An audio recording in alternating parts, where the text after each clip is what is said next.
السلام عليكم، نتمنى تكونوا بخير وعلى خير. كيف كتلاحظوا غنقدم معكم ان شاء الله سلطه نيسواز اللي كتجي رائعه جدا. غنحتاجوا في الاول الخبز اللي غنقطعوه مربعات صغار بهذا الشكل هذا كيف كتشوفوا، وغادي نديروه لعافيه مهيله مع زويته بلديه من طبيعه الحال، واحد 3 المعالق ديال زيت العود ولا 2 معالق على حسب الكميه ديال الخبز اللي درتو. صافي كديروه على عافيه مهيله وكتبقاو تحركوا فيه حتى كيتبدل اللون ديالو، كيتقرمش، كيولي اللون ديالو لون ذهبي بهذا الشكل هذا كيف كتشوفوا. من بعد كطفيو عليه وكتحتفظوا به جانبا. كتاخذوا الدجاج حتى هو كديروا نفس الطريقه، غير هو الدجاج كنزيدوا مليحه وكنزيدوا البزار صافي مع المعلقه ديال المطرد.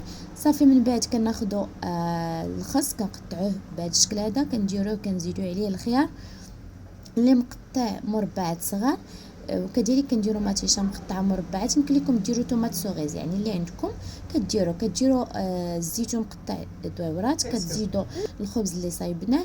من بعد كتضيفوا الدجاج اللي قلت لكم حتى هو كنصوتيو مع لافوكا. كيمكن لكم ديروا نتوما اللي بيتو يعني اللي عندكم راه تقدروا ديروه وصافي. من بعد انا كنزين بالفرماج هكا، درتو هكا مقطع، يمكن لكم ديروها مربعات. وبالنسبه لافينيغريت اللي غادي نرافقوا مع الشلاضه ديالنا، غنحتاجوا شويه زبيته بلديه مع 2 معالق ديال دانون مسوس مع شويه ديال الموطر، شويه البزار، شويه الملحه، شويه ديال الخل. كنخلطوا كلشي مزيان مزيان وكنرافقوه. وهاد الكويسات حتى هما وجدتهم، ولكن مبقاش لي الوقت باش نشاركهم معكم مره اخرى ان شاء الله.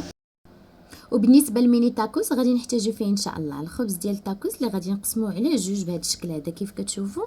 من بعد غادي نقسموه عاوتاني على 2 باش كنحصلوا على مثلثات. من بعد غادي ان شاء الله نستفوهم، وغادي ندير الكيتشوب شويه، وغادي ندير صوص الجيريان، وغادي ندير شويه ديال المايونيز. يمكن لكم تضيفوا حتى الكيتشوب هذا سميتو الموطارد. صافي غادي ندهنوا الخبيزات ديالنا بهذا الشكل هذا كاملين. من بعد غادي نديروا الفرماج مربع كيف كتشوفوا قسمته. كنديروا شويه ديال البطاطا، شويه الكفته، غير شويه لانه راه كيجيو صغار. حنا اصلا بغينا نرافقوهم غير مع لدان هكا شويتو، وبغيت نرافقهم معاه داكشي علاش ماشي زعما ضروري خاصني نعمرهم مزيان او نديرهم كبار. صافي وشطوا ليا هاد 3 درت فيهم هاد الشكل هذا كيف كتشوفوا. كنعمرهم وكنبدا نلويهم بهذا الشكل هذا.